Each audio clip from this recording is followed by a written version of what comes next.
The European Union has committed to first reduce by half the number of deaths and serious injuries by 2030, but also to the so-called Vision Zero, that is not anybody being killed or seriously injured on the road by 2050. For doing that, they need to apply the so-called safe system. That means acting on all levels of road safety: behavior, infrastructure, vehicle, post-impact care.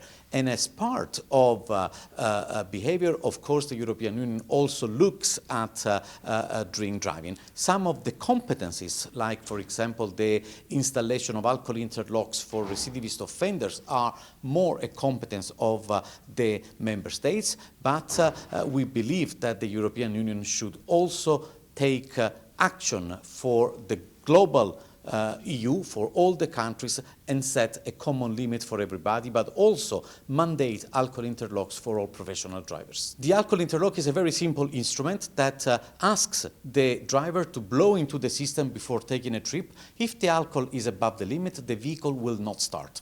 The European Union has had an important role in the alcohol interlock legislation development, because there is a regulation from 2019, the so-called General Safety Regulation, which says that from 2024, all new vehicles need to be adaptable to accept an alcohol interlock. Before, that was not automatic. Basically, when we look at the number of deaths in the European Union, well, 20,400 in 2024, which means that every 3 days it's 150. It's like a Boeing 737 having an accident every 3 days with no survivors.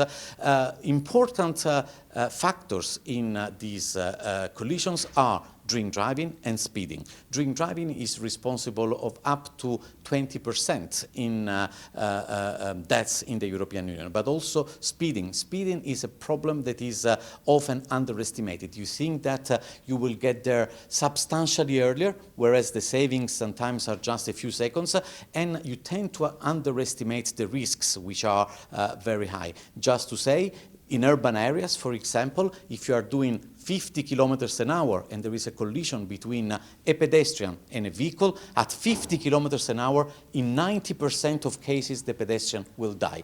If the speed, instead of 50, is 30, well, in most cases, the pedestrian will survive. So the difference between 50 and 30 is not just a matter of figures, it's a matter of a difference between life and death. And this is why many local authorities are moving from 50 to 30.